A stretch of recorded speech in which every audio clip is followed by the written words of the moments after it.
শুভেন্দুর নেতৃত্বে পশ্চিমবঙ্গে আজ শপথ নিবে বিজেপি সরকার। সংখ্যাগরিষ্ঠতা প্রমাণে ব্যর্থ হয় থালাপতিকে অনুমতি দেননি তামিলনাড়ুর গভর্নর। সংবিধান সংস্কার নিয়ে অচল অবস্থা, দাবি আদায়ে রাজপথকেই বেছে নিয়েছে জামায়াত জোট। বিএনপি যে তাদের সাথে প্রতারণা করছে এটা অলরেডি মানুষ বুঝে। যদি বিএনপি তাদের জায়গা থেকে গড়িমসি করে তাহলে এটা হয়তো রাজপথে আরো বৃহৎ আন্দোলন হবে। বিরোধী পক্ষ হুঁশিয়ারি দিলেও সংখ্যা তাড়ানোর চেষ্টা বিএনপির। রাজনীতির ভাষায় আমরা মোকাবেলা করব, সংঘাতে আমরা না যাওয়ারই তো চেষ্টা করব এবং করছি। লিমন বৃষ্টিকে মরণোত্তর ডক্টরেট ডিগ্রি, হিশামের মৃত্যুদণ্ড চেয়েছেন কাউন্টির স্টেট অ্যাটর্নি। সকালে দেশে পৌঁছাবে বৃষ্টির মরদেহ।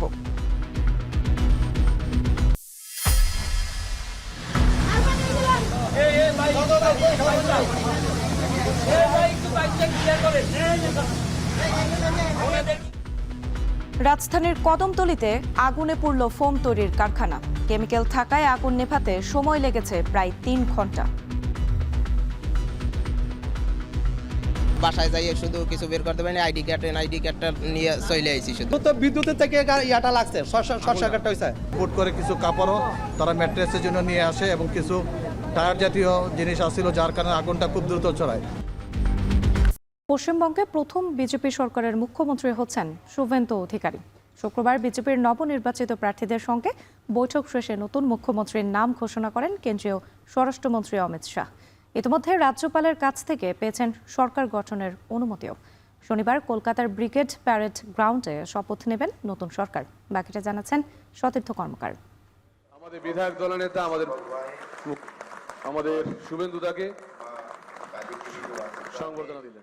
আনুষ্ঠানিক নাম ঘোষণায় জল্পনা থাকলেও পরপর 2 বার মমতাকে পরাস্ত করা, পশ্চিমবঙ্গে গেরুয়া শিবিরের সবচেয়ে বলিষ্ঠ কণ্ঠস্বর হয়ে ওঠা এবং রাজনৈতিক দূরদর্শিতার এক্স ফ্যাক্টর, সব মিলিয়ে নয়া মুখ্যমন্ত্রী হওয়ার দৌড়ে পদ্মের মণিই ছিলেন শুভেন্দু অধিকারী।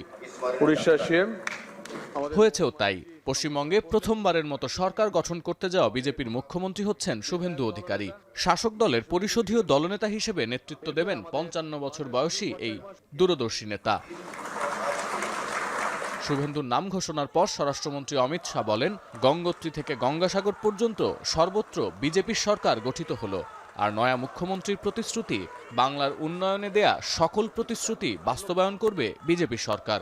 হুঁশিয়ারিও দিয়েছেন, বিগত সরকারের সব দুর্নীতির বিরুদ্ধে কঠোর পদক্ষেপ নেওয়া হবে।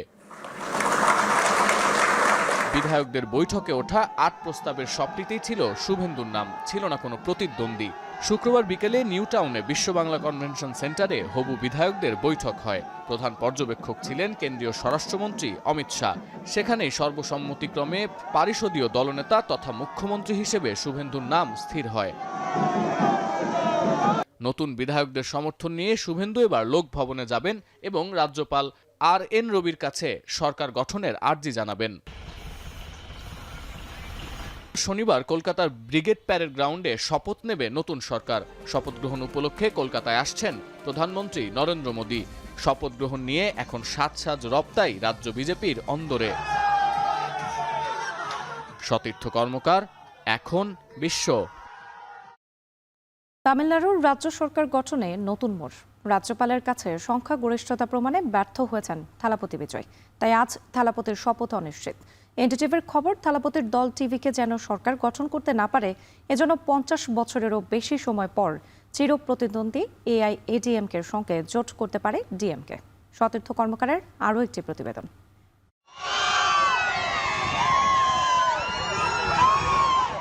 রিল নয়, রিয়েল লাইফে ইতিহাস গড়ে মুখ্যমন্ত্রী হতে যাচ্ছিলেন দক্ষিণী সিনেমার অন্যতম হাই ভোল্টেজ আইকন সুপারস্টার বিজয় থালাপতি। কিন্তু রাজনীতির মারপ্যাচে বদলে যেতে বসেছে সে হিসাব। স্থানীয় সময় রাত 9টায় এক প্রকার নিশ্চিত ছিল সরকার গঠনের সবুজ সংকেত পেয়েছেন থালাপতি। চেন্নাইয়ের CPIM নেতা ANIকে জানান, শনিবার বেলা 11টায় হচ্ছে শপথ গ্রহণ অনুষ্ঠান, কিন্তু নিমেষেই বদলে গেল সেই সমীকরণ। এদিন ভারতীয় গণমাধ্যমে প্রচার করা হয় বাম দল ও ভিসিকে সমর্থন পাওয়ায় সরকার গঠনের জন্য প্রয়োজনীয় 118 বিধায়কের সমর্থন অতিক্রম করতে হয়েছে তামিল নায়ক থেকে রাজনীতিক বনে যাওয়া বিজয় থালাপতিকে। কংগ্রেসের 5 বিজয়ী বিধায়কের পাশাপাশি ভিসিকে, সিপিআই এবং সিপিএম এর দুইজন করে মোট 6 বিধায়কের সমর্থন পেয়েছে টিভিকে। ফলে দলটির সমর্থন এখন 119-এ পৌঁছেছে, যা 118 আসনের সংখ্যাগরিষ্ঠতার সীমা অতিক্রম করেছে। এ অবস্থায় রাজ্যপালের সঙ্গে তৃতীয় দফায় বৈঠক করেন থালাপতি। বৈঠক থেকে বের হয়ে আনুষ্ঠানিকভাবে সরকার গঠনের দাবি জানান তিনি। টিভিকে সূত্রের বরাতে একাধিক গণমাধ্যমে খবর আসে, রাজ্যপালের অনুমতি নিয়েই সরকার গঠন করতে যাচ্ছেন বিজয় থালাপতি। শুরু হয়ে যায় বিজয় উল্লাসও। এর 1 ঘন্টার মধ্যেই এনডিটিভির খবর বলছে, সরকার গঠনের জন্য প্রয়োজনীয় 118 বিধায়কের সমর্থন আদায়ের যে বার্তা পাওয়া যাচ্ছিল তা নিয়েও শুরু হয়েছে ধোঁয়াশা। এনডিটিভির খবর, বাম দলের সঙ্গে পার্লামেন্টে যেতে চায় না ডিএমকে। এমনকি টিভিকের প্রতি সমর্থন প্রত্যাহার করেছে ইন্ডিয়ান ইউনিয়ন মুসলিম লীগও। আরও জানা গেছে, রাজ্যপাল এখনও সরকার গঠনের অনুমতি দেননি থালাপতিকে। যদিও বিজয়ের দল টিভিকে আগেই ঘোষণা দিয়ে রেখেছে, ডিএমকে এবং এআইডিএমকে জোট করে সরকার গঠনের সুযোগ নিলে শপথের আগেই একযোগে পদত্যাগ করবেন 108 নবনির্বাচিত বিধায়ক। সতীর্থ কর্মকার, এখন বিশ্ব। 11 দলীয় জোট জুলাই সনদ ও গণভোটের পূর্ণাঙ্গ রায় মানতে বাধ্য করতে আন্দোলনের হুঁশিয়ারি দিলেও রাজপথে সংখ্যাত এড়িয়ে চলার চেষ্টা করছে বিএনপি ও এর অঙ্গ সংগঠনের নেতারা বলছেন, আন্দোলন দলগুলোর গণতান্ত্রিক অধিকার হলেও অযৌক্তিকভাবে কেউ দুর্ভোগ সৃষ্টি করলে রাজনৈতিকভাবেই তা মোকাবেলা করা হবে। জাওদ মাহমুদ জানাচ্ছেন বাকিটা।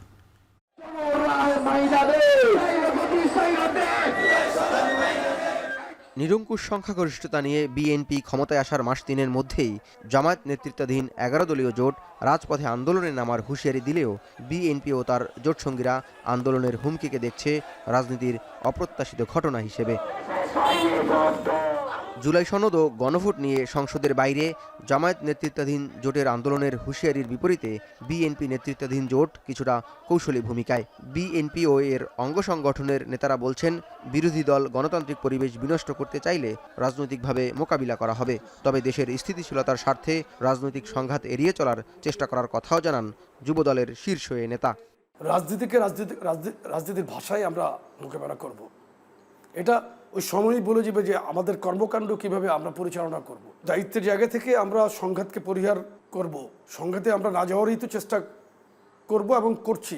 ইতিমধ্যে আপনি দেখেছেন যে আমাদের দলীয় প্রধানকে নিয়েও তারা অনেক অশালীন কথা বলছে, যেটা কাম্য নয়, মোটেই কাম্য নয়। কিন্তু আমরা কিন্তু এটার বিরুদ্ধে প্রতিক্রিয়া দেখাইনি বা আমরা কিন্তু কোনো সংঘাতে যাইনি। জোটের শরিক গণ অধিকার পরিষদ মনে করছে, যথাযথ ইস্যু ছাড়া বিরোধী দল রাজপথে নামলে বিদ্যমান সবগুলো রাজনৈতিক দলই ক্ষতিগ্রস্ত হবে। সরকার পতন হোক, সরকার পতন ঘটিয়ে ভিন্ন একটা পরিস্থিতি তৈরি করা, এরকম যদি খায়েশ কারোর মধ্যে থাকে, এটা আসলে কারোর জন্যই ভালো হবে না, শুভকর হবে না, না আমাদের জন্য, না তাদের জন্য, না দেশের জনগণের জন্য, সবার জন্য এখন এটা মারাত্মক একটা ধরেন যে খারাপ পরিস্থিতি তৈরি করবে। জামায়াত জোটের আন্দোলনে জনসম্পৃক্ততা নেই বলে দাবি বিএনপির। দলটির যুগ্ম মহাসচিব এমরান সালে প্রিন্স বলছেন, এখনই রাজপথে মুখোমুখি অবস্থানের কথা ভাবছে না তার দল। তবে অযৌক্তিক দাবির নামে কেউ দুর্ভোগ সৃষ্টি করলে জনগণকে সাথে নিয়ে মোকাবিলার কথাও জানান তিনি। কর্মসূচি দিলেই তো হয় না, কর্মসূচির প্রতি জনগণের সমর্থন থাকতে হয়। জনগণের সমর্থন ছাড়া কোনো কর্মসূচি, কোনো আন্দোলন আপনার সফলতা পায় না। এখন তারা যে বিরোধী দল যে কর্মসূচি দিচ্ছে, এটা তাদের নেতাকর্মীদেরকে মানে চাঙ্গা রাখার জন্য তারা এই কর্মসূচিগুলো দিচ্ছে। বিএনপি সবসময় রাজনৈতিকভাবেই এগুলো মোকাবেলা করবে বা করছে, এবং সেটা আপনারা দেখেছেন সংসদে মানে এগুলো জবাব দেওয়া হয়েছে। সংসদের বাইরেও আমরা কর্মকাণ্ড আমরা করছি। তবে হ্যাঁ, আমরা মানে এই থেকে রাজপথে মোকাবেলা করার কথা কিন্তু আমরা এখনো বলছি না। জুলাই সনদ ও গণভোট নিয়ে জামায়াত জোটের আন্দোলন ইস্যুকে আপাত দৃষ্টিতে গুরুত্ব না দিলেও যে কোনো পরিস্থিতির জন্য বিএনপি সজাগ থাকবে বলে বলছেন দলটির নেতারা। জাওদ মাহমুদ, এখন, ঢাকা। গণভোটে হ্যাঁ বিজয়ের পরেও সংবিধান সংস্কার প্রস্তাব বাস্তবায়ন নিয়ে তৈরি হয়েছে অচল অবস্থা। এখনও গঠন হয়নি সংবিধান সংস্কার পরিষদ। এমন পরিস্থিতিতে সংসদের বাইরে রাজপথকেই বেছে নিয়েছে 11 দলীয় ঐক্য। ইতিমধ্যে মাসব্যাপী কর্মসূচি শেষ করে বিভাগীয় শহরে মহাসমাবেশ করে কঠোর আন্দোলনের প্রস্তুতি নিচ্ছে জামায়াত জোট। বাকিটা জানাচ্ছেন মেহরাব সুমন। সংবিধান সংস্কার ইস্যুতে সংসদের ভেতরে দাবি তোলা, মুলতবি প্রস্তাব আর ওয়াকআউট সব পথই ইতোমধ্যে শেষ করেছে জামায়াত জোট। তবে তাতে প্রত্যাশিত ফল না মেলায় এবার দীর্ঘমেয়াদী আন্দোলনের পথে হাঁটছে তারা। তারা 51% মানেন, কিন্তু 70% মানেন না। মাসব্যাপী কর্মসূচি শেষ করে এখন প্রস্তুতি চলছে নতুন ধাপের আন্দোলনে নামার। বিভাগীয় শহরগুলোতে মহাসমাবেশ দিয়ে শুরু হবে এই কর্মসূচি, যার লক্ষ্য গণভোটের রায় বাস্তবায়নে সরকারকে বাধ্য করা। এনসিপির উত্তরাঞ্চলের মুখ্য সংগঠক সার্জিস আলম বলেন, দাবি আদায় না হওয়া পর্যন্ত মাঠ থেকে সরবে না 11 দলীয় জোট। আর এই লক্ষ্য অর্জনে সভা সেমিনারের পাশাপাশি জনগণকে সম্পৃক্ত করার কথা বলেন এবি পার্টির সাধারণ সম্পাদক ব্যারিস্টার আসাদুজ্জামান ফুয়াদ। 70% এই সংস্কারের জন্য ভোট দিয়েছে গণভোটের পক্ষে। তো বিএনপি যে তাদের সাথে প্রতারণা করছে এটা অলরেডি মানুষ বুঝে। তারপর আমরা এই বার্তাটা ঘরে ঘরে পৌঁছে দিতে চাই, এবং এই বিক্ষোভ মিছিল বা সমাবেশ থেকে এটা হয়তো রাজপথে, যদি বিএনপি তাদের জায়গা থেকে গড়িমসি করে, তাহলে এটা হয়তো রাজপথে আরো বৃহৎ আন্দোলন হবে। আমরা মনে করি যে এটা বিএনপি সরকারের পক্ষে 5 বছর দেশ চালানো খুব কঠিন হয়ে পড়বে। বিরোধী দলের মোটা দাগে সংসদীয় গণতন্ত্রে বিরোধী দলের কাজ হচ্ছে দুইটা। একটা হচ্ছে কন্টিনিউয়াসলি সরকারের ভুল ত্রুটি ধরা, জবাবদিহিতা চাওয়া, স্বচ্ছতা চাওয়া, এগুলো নিয়ে কথা বলা এটা। দ্বিতীয়ত হচ্ছে এই বিষয়গুলো নিয়ে জনগণের কাছে যাওয়া, জনগণকে সচেতন করা, জনগণকে বলা যে আমরা আপনার হয়ে যেহেতু সংসদে গেছি অথবা রাজনীতি করছি, সরকার এই কাজগুলো করছে এবং আমরা এটাকে ভুল মনে করি। এদিকে গণরায় না মানলে বিএনপিকে চূড়ান্ত পরিণতি ভোগ করতে হবে বলে হুঁশিয়ারি দেন জামাত ইসলামের সহকারী সেক্রেটারি জেনারেল অ্যাডভোকেট এহসানুল মাহবুব জুবায়ের। তিনি বলেন, ঢাকায় মহাসমাবেশের মধ্য দিয়ে চূড়ান্ত আন্দোলনে যাবে জামায়াতের নেতৃত্বে 11 দলীয় জোট। গণভোটে যেটা পাশ হয়েছে সেটা পুরোটাই বাস্তবায়ন করা লাগবে, আংশিক করার কোনো সুযোগ নেই। এই ব্যাপারে ব্যাপক গণসম্পৃক্ততার জন্য সেমিনার সিম্পোজিয়াম হবে, এটার পক্ষে আমরা বক্তব্য রাখবো। আমাদের শীর্ষ নেতৃবৃন্দ জেলা এবং মহানগরগুলোতে সফর করবেন, এবং আমরা একটা সময় ঢাকাতে মহাসমাবেশের ডাক দেবো, জনগণকে সম্পৃক্ত করে আন্দোলনকে আরো বেগবান করার জন্য। বিরোধী দলের নেতাদের আশা, শেষ পর্যন্ত তাদের দাবি মানতে বাধ্য হবে সরকারি দল। এর অন্যথায় হলে কঠিন কিছুর জন্য অপেক্ষা করতে হবে বিএনপিকে। আমাদের আন্দোলনটা চূড়ান্ত পর্যায়ে আমরা নিয়ে যাব এবং এই দাবি জনগণকে সাথে নিয়ে আমরা আদায় করব। মেহরাব সুমন, এখন, ঢাকা। যুক্তরাষ্ট্রে নিহত শিক্ষার্থী লিমন ও বৃষ্টিকে মরণোত্তর ডক্টরেট ডিগ্রি দিয়েছে ইউনিভার্সিটি অফ সাউথ ফ্লোরিডা। বসন্তকালীন সমাবর্তনে আবেগঘন পরিবেশে এই সম্মাননা জানানো হয়। পরিবারের পক্ষে বিশেষ সম্মাননা গ্রহণ করেন মিয়ামির কনসুলেট প্রতিনিধি। এদিকে অভিযুক্ত হিশামকে মৃত্যুদণ্ড দেওয়ার আবেদন জানিয়েছেন হিলসবোরো কাউন্টির স্টেট অ্যাটর্নি সুচি লোপেজ। আজ দুবাই হয়ে সকালে বৃষ্টির মরদেহ ঢাকায় পৌঁছাবে। যুক্তরাষ্ট্র থেকে বাকেটে জানাচ্ছেন আব্দুল আহাদ।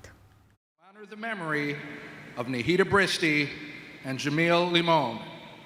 Please join me in a moment of silence. যে ডিগ্রির জন্য দেশ ছেড়ে দূর প্রবাসে পড়তে যাওয়া এত ত্যাগ আর পরিশ্রম, জীবদ্দশায় তা দেখে যেতে পারলেন না দুই মেধাবী প্রাণ। বলছিলাম যুক্তরাষ্ট্রে নৃশংস হত্যাকাণ্ডের শিকার বাংলাদেশি শিক্ষার্থী জামিল আহমেদ লিমন ও নাহিদা সুলতানা বৃষ্টির কথা।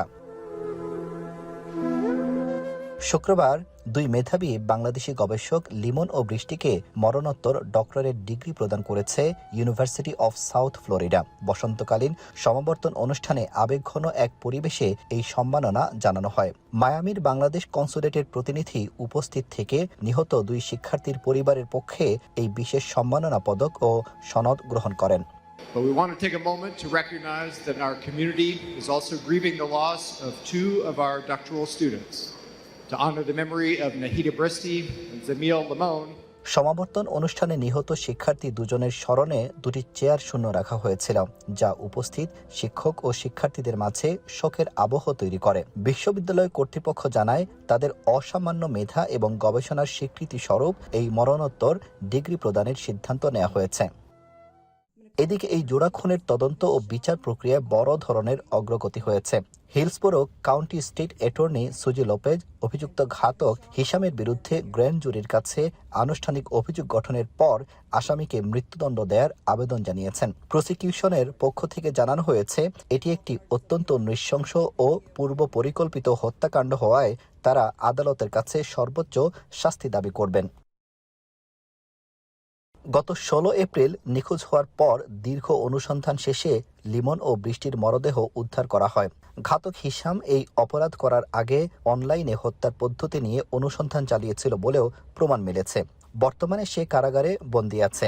আগামী 18 মে তাকে আদালতে হাজির করে মামলার চার্জ গঠন সম্পন্ন হবে। নিহত জামিল ও নাহিদা বাংলাদেশ থেকে উচ্চশিক্ষার জন্য যুক্তরাষ্ট্রে পাড়ি জমিয়েছিলেন। তাদের এমন মর্মান্তিক মৃত্যুতে বাংলাদেশি কমিউনিটি সহ পুরো দেশে শোকের ছায়া নেমে এসেছে। নিহত জামিল ও নাহিদা বাংলাদেশ থেকে উচ্চশিক্ষার জন্য যুক্তরাষ্ট্রে পাড়ি জমিয়েছিলেন। তাদের এমন মর্মান্তিক মৃত্যুতে বাংলাদেশি কমিউনিটি সহ পুরো দেশে শোকের ছায়া নেমে আসে। বাংলাদেশ দূতাবাস ও কনসুলেট জেনারেলের প্রতিনিধিরা এই বিচার প্রক্রিয়ায় নজরদারি করছেন এবং নিহতদের পরিবারের প্রতি সম্পূর্ণ সহযোগিতার আশ্বাস দিয়েছেন। আব্দুল আহাদ, এখন যুক্তরাষ্ট্র। হাম ও হামের উপসর্গে আরও 7 শিশুর মৃত্যু হয়েছে, আর নতুন করে হাসপাতালে ভর্তি হয়েছে 1494 জন। হামের ভয়াবহ প্রকোপে রাজধানীর সরকারি হাসপাতালগুলোতে দেখা দিয়েছে চরম শয্যা সংকট, নেই পর্যাপ্ত আইসিইউ শয্যাও। এই অবস্থায় এক হাসপাতাল থেকে আরেক হাসপাতালে ছুটছেন অভিভাবকরা। আরও জানাচ্ছেন মাহবুব হাসান রিপন। ফরিদপুরে 4 দিন ভর্তি ছিলাম, ওইখান থেকে ঢাকা মেডিকেলে পাঠাইছে। এরা বলে ডাক্তার বলে সিট নাই, এখন আমাদের মহাখালী পাঠায়। প্রায় 8-10 মিনিট করে হাঁটতেছে, কোথায় যাইতেছে আমরা বুঝতেছি না। ঢাকা মেডিকেলের জনসমুদ্র থেকে শিশু হাসপাতালের দুয়ার, সাইরেনের সাথে পাল্লা দিয়ে বাড়ে রোগী স্বজনদের হৃদস্পন্দন। চিকিৎসার আশায় এক হাসপাতাল থেকে আরেক হাসপাতালে ছুটে চলা ফরিদপুর থেকে আসা এই শিশুটির মতো অনেকের ভাগ্যই এখন চলছে অনিশ্চয়তায়। হামের প্রকোপে শুক্রবার রাজধানীর সরকারি হাসপাতালগুলোর জরুরি বিভাগে ছিল উপচে পড়া ভিড়। যদিও শয্যা সংকটে চিকিৎসা সেবা প্রাপ্তি নিয়ে রয়েছে হাহাকার। শ্যামলী শিশু হাসপাতালের 690টি বেডের বিপরীতে হামের জন্য বরাদ্দ মাত্র 54টি। এতে বেশিরভাগ রোগীকেই ফিরে যেতে হচ্ছে। সরাদ্দি হাসপাতালের চিত্র অনেকটা একই রকম। 1500 শয্যার এই হাসপাতালেও হামের জন্য ডেডিকেটেড 52টি। উত্তর ঢাকার কুর্মিটলা জেনারেল হাসপাতালের 62টি শয্যা পূর্ণ থাকায় বন্ধ রয়েছে নতুন রোগী ভর্তি। আমরা সিট পাইও না, আর আমাদের আর্থিক অবস্থা খুব খারাপ, আমরা বেশি আর ইও করি নাই। সাধারণত একটা গাড়ি চালায় ড্রাইভার, তো আমার বাচ্চারা আমি এখানে জোর করে নিয়ে এসে ধরেন, এখন তারা বলতেছে আমার বাচ্চার সিট নাই। কথাবার্তা বলতে পারে না, এই তো সমস্যা, সিট পাইতেছে না।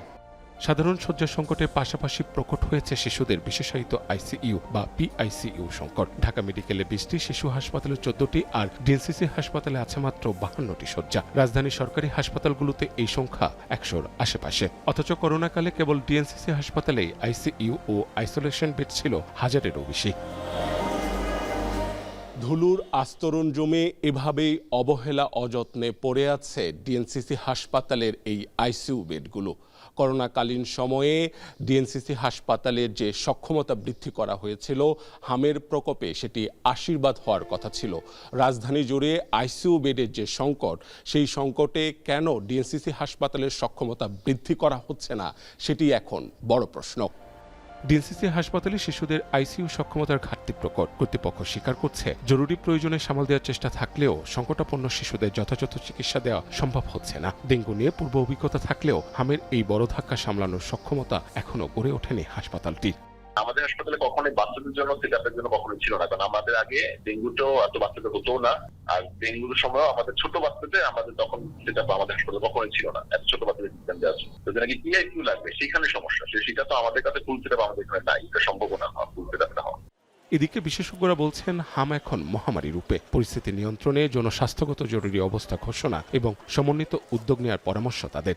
যদি সরকার এটাকে জনস্বাস্থ্যগত জরুরি অবস্থা বলে ঘোষণা দিত, তাহলে কিন্তু দেশীয় এবং রোগ প্রতিরোধের ক্ষেত্রে, রোগ চিকিৎসার ক্ষেত্রে যে বৈশ্বিক সংস্থাগুলো, তারা বাংলাদেশকে সর্বতোভাবে সাহায্য করার সুযোগ পেত। আমাদের স্বাস্থ্য ব্যবস্থার একটা দুর্বল দিক এটি যে আমরা দীর্ঘ মেয়াদে পরিকল্পনা করে কোনো কিছু করি না, এবং অ্যাডহক ভিত্তিতে বা সাময়িক সমাধানের জন্য সেটি করলেও তাকে ধারাবাহিকভাবে আমরা রক্ষা করতে পারি না। হাসপাতালে ঘুরে ক্লান্ত বাবা মায়ের এই হাহাকার জনস্বাস্থ্যে যেন এক অশনি সংকেত। সময়োচিত সিদ্ধান্ত আর বিশেষায়িত চিকিৎসার পরিধি দ্রুত বাড়ানো না গেলে হামের এই প্রকোপ শিশুদের জন্য আরও প্রাণঘাতী হয়ে ওঠার শঙ্কা বিশেষজ্ঞদের। মাহবুব হাসান রিপন, এখন ঢাকা। প্রায় 3 ঘন্টার চেষ্টায় নিয়ন্ত্রণে আসে কদমতলী এলাকার ফোম কারখানার লাগা আগুন। ফায়ার সার্ভিস জানায়, ভেতরে বিভিন্ন কেমিক্যাল আর ফোমের গোডাউন থাকায় বেগ পেতে হয় আগুন নিয়ন্ত্রণে। বৈদ্যুতিক শর্ট সার্কিট থেকে আগুনের সূত্রপাত বলে দাবি কারখানা কর্তৃপক্ষের। বাকিটা জানাচ্ছেন হাসান আল মাহমুদ। এটি মাতুয়াইলের কদমতলা এলাকার একটি ফোম কারখানার লাগা আগুন। এটির তীব্রতা কিন্তু থেকে থেকে বাড়ছে। এখানে থাকা কেমিক্যালের যে আগুন সেটি কিন্তু দ্রুত ছড়িয়ে পড়ছে। শুধু ঢাকা শহরের আশেপাশে যেসব কেমিক্যাল কারখানা রয়েছে প্রতিনিয়তই ঘটছে এরকম অগ্নিকাণ্ডের ঘটনা। এতে বাড়ছে প্রাণহানি। প্রাণপণ চেষ্টা ফায়ার সার্ভিস কর্মীদের। যতই পানি দিচ্ছে ঠিক ততই বাড়ছে আগুনের লেলিহান শিখা। শুক্রবার সন্ধ্যা 6টার দিকে রাজধানীর মাতুয়াইলের কদমতলী এলাকার এইচএন ফোম অ্যান্ড ম্যাট্রেস কারখানায় লাগে আগুন। অতিরিক্ত দাহ্য পদার্থ থাকায় আগুন দ্রুত ছড়িয়ে পড়ে পুরো কারখানায়। ভয়াবহ আগুনে পুড়ে যায় আশপাশের কয়েকটি টিনশেড কারখানাও। ক্ষতিগ্রস্ত হয় স্থানীয় বাসিন্দারাও। আমার ছোট পোলা ডাকি আনছে কয় বাসার ধারে আগুন লাগছে তাড়াতাড়ি আসো। আমার বাসা পাশে, তখন তো আমি দৌড়েই চলে আইছি, বাসায় আগুন লাগছে। তখন আইসে দেখি আগুন ধরে গেছে। তো বাসায় যাইয়ে শুধু কিছু বের করতে পারিনি, আইডি কার্ডটা নিয়ে চলে আইছি শুধু। বৈদ্যুতিক শর্ট সার্কিট থেকে আগুনের সূত্রপাত হয় বলে দাবি কারখানাটির ব্যবস্থাপকের। বসির মিলের লোকজন বিদ্যুতের লোক ডাইকে আনছে, আনার পরে ওরা এই ট্রান্সমিটারের কাজ করছে। কাজ করার সাথে সাথে যখন লাইনটা দিছে, লাইনটা দেওয়ার সাথে সাথেই আমার এখানে ব্রাস্ট হয়েছে। ব্রাস্ট হইয়া আগুনটা ছড়ায় গেছে সাথে সাথে। ফায়ার সার্ভিস জানায় ভেতরে ফোমের কেমিক্যাল আর ফোমের গোডাউন থাকায় বেগ পেতে হয় দমকল বাহিনীর 5 ইউনিটকে। প্রায় 3 ঘন্টার চেষ্টায় নিয়ন্ত্রণে আসে আগুন। যেহেতু এখানে ফোম ইন্ডাস্ট্রি, বিশেষ করে পরিত্যক্ত যে ফোমগুলো আছে বিভিন্ন প্রতিষ্ঠানের, এই ফোমগুলো এনে রিসাইকেলিং করে তারা ম্যাট্রেস তৈরি করে এবং সাথে সাথে ইম্পোর্ট করে কিছু কাপড়ও তারা ম্যাট্রেসের জন্য নিয়ে আসে এবং কিছু টায়ার জাতীয় জিনিস আসছিল, যার কারণে আগুনটা খুব দ্রুত ছড়ায়। তবে পাশেই পুকুর থাকায় পর্যাপ্ত পানি পাওয়ায় ছড়িয়ে পড়তে পারেনি আগুন। হতাহতের কোনো ঘটনা ঘটেনি, কিন্তু তীব্র তাপে একজন ফায়ার কর্মী আহত হয়েছেন বলে জানানো হয় ব্রিফিংয়ে। পাশে একটা পুকুর পেয়েছি আমরা, পুকুরে অনেকগুলো পাম্প সেট করে আমরা চারিদিকে আগুনটায় ব্যারিকেড দিছি, যাতে আশেপাশে দোকানগুলো যাতে আগুনটা ছড়াতে পারে না। ফোমের টুকরা জাতীয় ছিল এবং স্ট্যাক করা ছিল, যার কারণে আগুনটা নেভাতে গিয়ে প্রচণ্ড হিট হচ্ছিল। হিটে আমাদের একজন ফায়ার ফাইটার একটু অসুস্থ হয়েছে, সে বর্তমানে হাসপাতালে ভর্তি আছে। আগুনের ক্ষয়ক্ষতির পরিমাণ ও কারখানায় কোন ধরনের কেমিক্যাল ছিল তা জানতে তদন্ত হচ্ছে বলেও জানায় ফায়ার সার্ভিস। হাসান আল মাহমুদ, এখন, ঢাকা। সুনামগঞ্জের ছাতকে পাওনা টাকা আদায় করতে গিয়ে গালি দেয়া নিয়ে দুপক্ষের মধ্যে টর্চ লাইট জ্বালিয়ে সংঘর্ষের ঘটনা ঘটেছে। সংঘর্ষ থামাতে গিয়ে সুনামগঞ্জ 1 আসনের সংসদ সদস্য কামরুজ্জামান কামরুল সহ অর্ধশতাধিক ব্যক্তি আহত হয়েছেন। শুক্রবার রাতে সুনামগঞ্জ সিলেট সড়কের ছাতক উপজেলার জাউয়া বাজারে এই ঘটনা ঘটে। পুলিশ জানায়, জাউয়া বাজারের নিকট খিদ্রা খাপন গ্রামের বাসিন্দা সাবেক ইউপি চেয়ারম্যান আখলুস মিয়ার কাছে 20 লাখ টাকা পেতেন জাউয়া কোনাপাড়ার মোহাম্মদ আলী। বারবার তাগিদ দিয়ে টাকা আদায় করতে না পেরে তাকে গালিগালাজ করেন মোহাম্মদ আলী। বিষয়টি জানতে পেরে মোহাম্মদ আলীকে মারধর করে আখলুস মিয়ার লোকজন। এর জেরে বৃহস্পতিবার বিকেলে আখলুস মিয়ার লোকজনকে মারধর করে মোহাম্মদ আলীর লোকজন। এ নিয়ে শুক্রবার সন্ধ্যায় উভয় পক্ষ সংঘর্ষে জড়ায়। খবর পেয়ে পুলিশ গিয়ে পরে পরিস্থিতি নিয়ন্ত্রণে আনে। ঈদুল আজহা সামনে রেখে ঠাকুরগাঁয়ে ব্যস্ততা বেড়েছে গরুর খামারে। পুরো দমে চলছে গরু মোটা তাজাকরণ ও পরিচর্যা। এদিকে এসব খামারে কাজ করে অনেকের সংসারে ফিরেছে সচ্ছলতা। নাহিদ রেজার প্রতিবেদন। ঠাকুরগাঁও রোড কালীতলা এলাকার বিসমিল্লা অ্যাগ্রো ফার্ম এবারের ঈদের আকর্ষণ হিসেবে লালন পালন করা হচ্ছে 1860 কেজি ওজনের রাজাবাবু এবং 1740 কেজি ওজনের কালাবাবুকে। তাদের সাথে একই খামারে লালন পালন হচ্ছে আরও শতাধিক গরু। 2003 সালে শুরু করা খামার এখন পরিণত হয়েছে একটি সফল উদ্যোগে। খামারে থাকা গরুগুলোর ওজন 230 থেকে 1860 কেজি পর্যন্ত। মোটা তাজাকরণে ব্যবহার করেন না কোনো কৃত্রিম ঔষধ বা ইনজেকশন। মিক্সিং খাবার, এই ভুসি খৈল এগুলো দিয়ে একটা আমরাই তৈরি করি, এটা খাবার বানাই মানে কি আমরা নিজস্ব থেকে বানাই, এটাই আমরা গরুকে দেওয়ার এসব খামারে কাজ করে বেকার যুবকদের তৈরি হয়েছে কর্মসংস্থান। শুধু কোরবানির পশু সরবরাহই নয়, বরং স্থানীয় পর্যায়ে কমছে বেকারত্ব। এখানে কাজ করে আমার সুন্দর সংসার চলতেছে আর কি। আমরা গরু মেহনত করে গরুকে খাওয়াই, গোসল করাই, গাই থেকে এখানে। তবে দিন দিন বাড়ছে পশুপালন ব্যয়। খাদ্য ও ওষুধের দাম বাড়ার সাথে সাথে সীমান্ত দিয়ে অবৈধ পশু প্রবেশ এবং বাজারে ন্যায্য দাম পাওয়া নিয়ে দুশ্চিন্তায় খামারিরা। বাইরে গরু যদি ঢুকে তাহলে আমার খামারের লস হয়ে যাবে, কিন্তু যদি না ঢুকে তাহলে আমরা লাভ করতে পারবো। বিভিন্ন দেশ থেকে বাইরে থেকে গরু ঢুকে যাওয়ার কারণে গরুর দাম কোরবানির সময় দাম কমে যাবে। খামার ভিত্তিক পশুপালন বৃদ্ধি, আধুনিক প্রযুক্তির ব্যবহার এবং খামারিদের সচেতনতায় কাজ করছে প্রাণী সম্পদ অধিদপ্তর। খামারিরা যেন স্টেরয়েড, হরমোন বা অন্য কোনো ক্ষতিকারক ঔষধ ব্যবহার না করে তার জন্য 2386 জনকে আমরা সচেতনতামূলক পরামর্শ দান করেছি। জেলা প্রাণী সম্পদ অধিদপ্তরের তথ্য মতে আসন্ন কোরবানির ঈদকে সামনে রেখে জেলায় কোরবানিযোগ্য পশুর মোট চাহিদা নির্ধারণ করা হয়েছে ৭৮,৪৪৩টি। এখন ঠাকুরগাঁও। মৌলভীবাজারে বেড়েছে সব ধরনের সবজির দাম। পাইকারি বাজারে কিছুটা কম থাকলেও খুচরা বাজারে কেজিতে 20 থেকে 30 টাকা পর্যন্ত বেড়েছে। এ নিয়ে আরও জানাতে মৌলভীবাজার সবজির আড়ত থেকে যুক্ত হচ্ছেন এম এ হামিদ। হামিদ, বাজারে সবজি সরবরাহ অনুযায়ী দাম কেমন দেখছেন এবং ক্রেতা বিক্রেতা যারা রয়েছেন তারা কি বলছেন?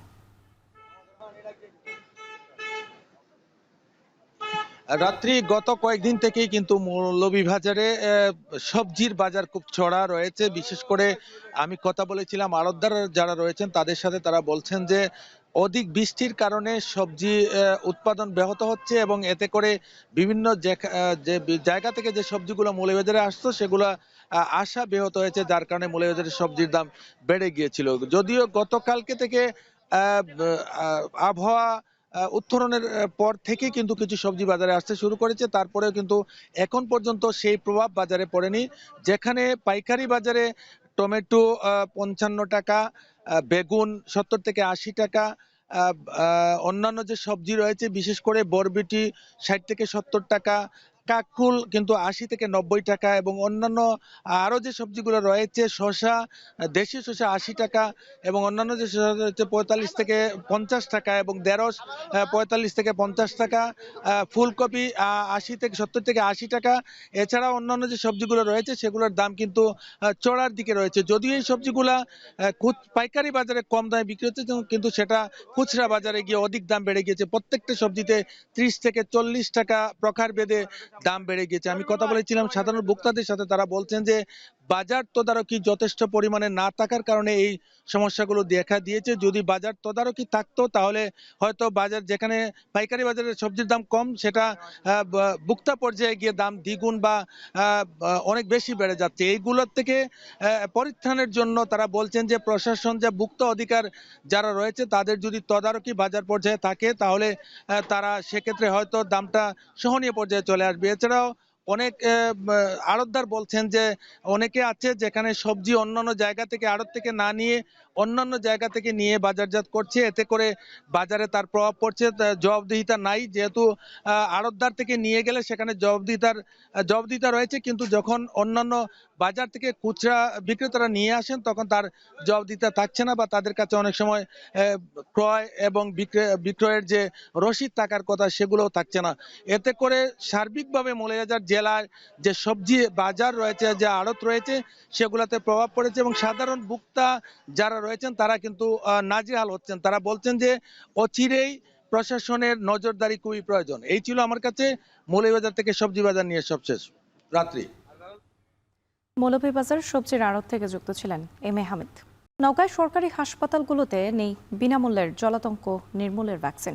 গত 3 মাস থেকে ভ্যাকসিন না থাকায় কুকুর ও বিড়ালের কামড়ে বিপাকে পড়েছেন সাধারণ মানুষ। আব্বাস আলীর তথ্য ছবিতে দেখুন বিস্তারিত। কুকুর, বিড়াল বা অন্যান্য বন্যপ্রাণীর কামড় বা আঁচড়ের পর মৃত্যু ঠেকাতে শতভাগ কার্যকর জলাতঙ্ক নির্মূলের ভ্যাকসিন, যা সরকারি হাসপাতালে বিনামূল্যে দেয়া হয়। কিন্তু গত 3 মাস থেকে নওগাঁর হাসপাতালগুলোতে সরবরাহ নেই বিনামূল্যের জীবন রক্ষাকারী এই ভ্যাকসিন।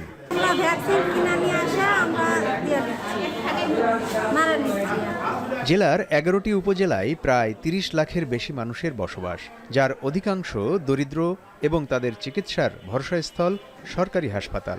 তবে সরকারি হাসপাতালে বিনামূল্যের এই ভ্যাকসিন না পেয়ে বাইরের ফার্মেসিতে গিয়ে কিনতে হচ্ছে প্রতি ভায়েল 500 টাকা করে, যা কিনতে হিমশিম খাচ্ছে নিম্ন আয়ের মানুষ।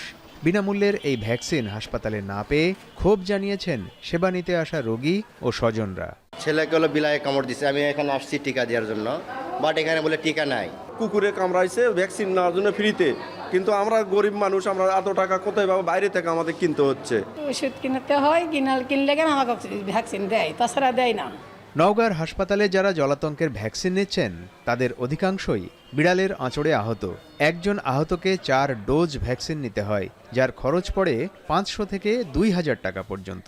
কারো কোনো ভ্যাকসিন নাই, আমরা 4 জনে মিলে ভ্যাকসিনটা কিনে দিতেছি। 4 জনে মিলে আমরা একটা ডোজ কিনে নিয়ে এসে আমরা বর্তমান একটু ডোজ দিলাম। 4 জন মিলে আর একটা ভ্যাকসিন কিনে নিই। সরকার জায়গাতে আমরা আসছি, আমরা ফ্রি ভাবে এটা পাবো, তো আমরা কেন টাকা দিয়ে কিনে দিব? এটা তো সাধারণ জনগণের জন্য, মানে সবার জন্যই তো এটা। জেলায় প্রতিদিন জলাতঙ্ক ভ্যাকসিনের চাহিদা প্রায় 2 শতাধিক। এর মধ্যে নওগাঁ 250 শয্যা বিশিষ্ট জেনারেল হাসপাতালে চাহিদা শতাধিক। বাকি 10টি উপজেলার মধ্যে 2টি উপজেলা স্বাস্থ্য কমপ্লেক্সে নিজস্বভাবে সরবরাহ করা হচ্ছে। গত টেন্ডারে ভ্যাকসিন অন্তর্ভুক্ত না করায় 31 ডিসেম্বর থেকে সরবরাহ বন্ধ রয়েছে। তবে জুনে নতুন করে টেন্ডার করা হবে বলে জানিয়েছে কর্তৃপক্ষ। এটা আগে ঢাকা থেকে সাপ্লাই দিত, আমরা দিতাম। তো গত ডিসেম্বর 31 ডিসেম্বর পর থেকে আর সাপ্লাই দেয়নি। তো ওনারা একটা চিঠি দিছে, যদিও নিজ ব্যবস্থাপনায় মানে কেনার জন্য। ভ্যাকসিন এই আগে সরবরাহ আসতো স্বাস্থ্য অধিদপ্তর থেকে, এখন সেখান থেকে সরবরাহ আর আসছে না। আপাতত হয়তো সরবরাহ পেতে বিলম্ব হবে। এখন এই সময়ে স্থানীয়ভাবে সংগ্রহ করে ব্যবস্থা করা হচ্ছে। জলাতঙ্ক নির্মূলে সরকার প্রতিবছর কোটি টাকা ব্যয় করলেও বর্তমানে সরবরাহ না থাকায় চরম দুর্ভোগে পড়েছে সাধারণ মানুষ। জীবন বাঁচাতে দ্রুত হাসপাতালগুলোতে সরবরাহ নিশ্চিত করার দাবি জেলাবাসীর। এখন নওগাঁ। সাবেক রাষ্ট্রপতি জিয়াউর রহমানের নিজ হাতে খনন করা পটুয়াখালীর কলাপাড়ার ঐতিহাসিক স্বনির্ভর খালটি পুনরায় কাটার উদ্যোগ নিয়েছেন প্রধানমন্ত্রী তারেক রহমান। শহীদ রাষ্ট্রপতির স্মৃতি বিচরিত খালটি আংশিক নয়, পুরোটাই খননের দাবি স্থানীয়দের। জসিম পারভেজের প্রতিবেদন।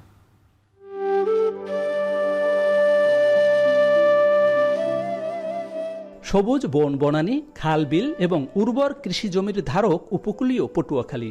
1981 সালের শুরুর দিকে মিঠাপানি সংরক্ষণ ও কৃষিকাজের সহায়তার লক্ষ্যে কলাপাড়ার মিঠাগঞ্জ এবং বালিয়াতলী ইউনিয়নের অভ্যন্তরে স্বনির্ভর খাল কাটেন জিয়াউর রহমান।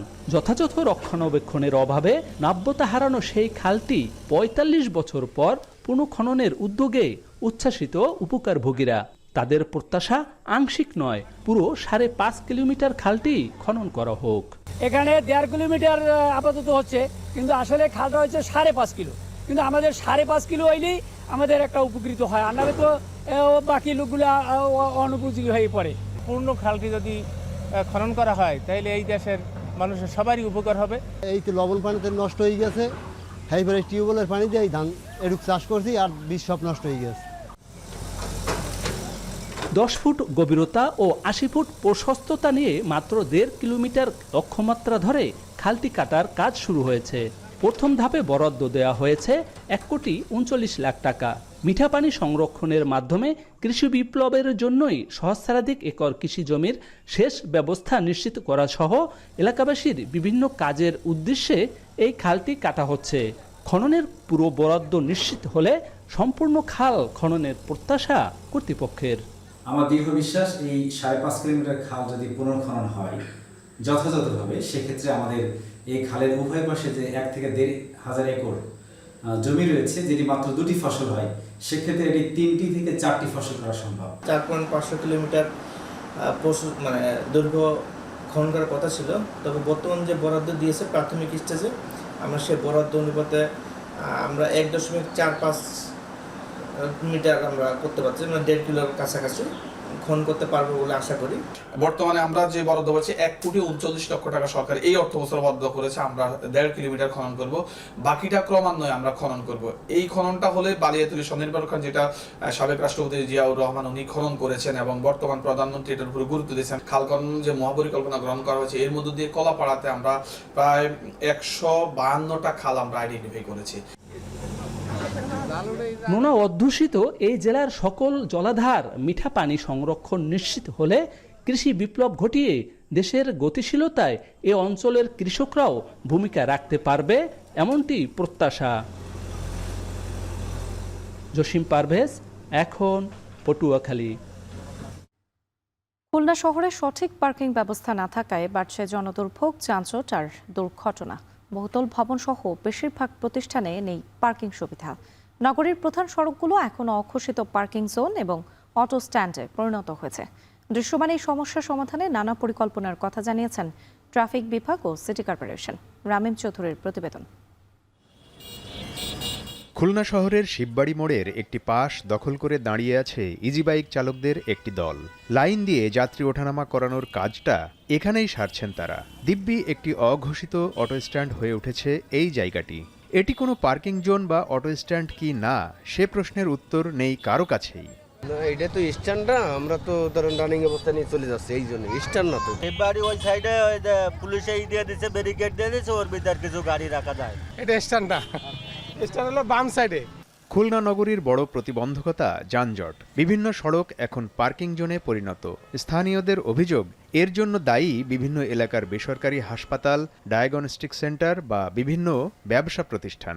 নগরীর ময়লাপোতা, শান্তিধাম, রয়্যাল মোড়, নিরালা এবং সোনাডাঙ্গা এলাকার প্রধান সড়কের পাশেই রয়েছে বেশ কিছু বেসরকারি হাসপাতাল ও ডায়াগনস্টিক সেন্টার।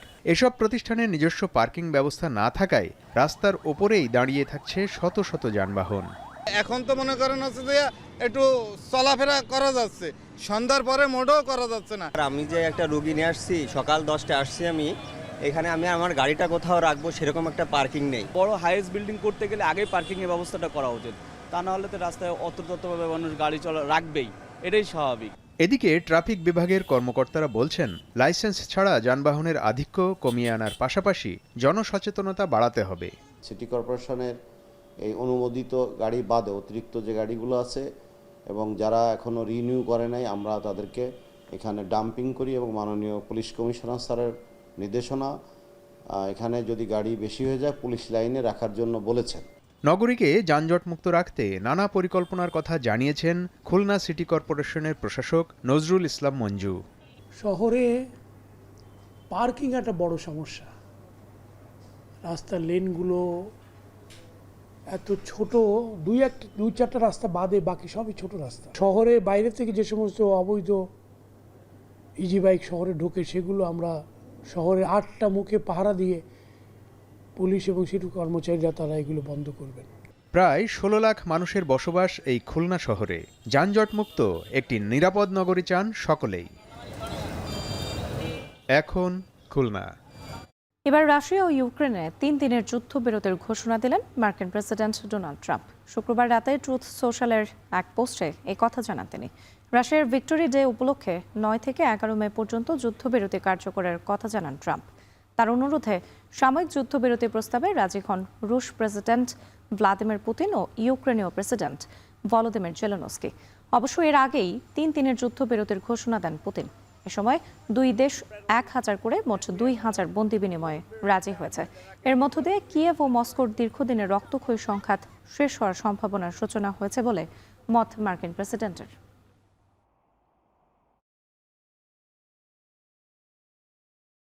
আর এই ছিল এখন সকালে। এখন টেলিভিশন ওয়েবসাইটে দেখতে ভিজিট করুন www.ekon.tv। এছাড়া ফেসবুকে দেখতে ভিজিট করুন facebook.com/tv.ekon এবং ইউটিউবে এখন টেলিভিশন দেখতে ভিজিট করুন youtube.com/c/ekontv।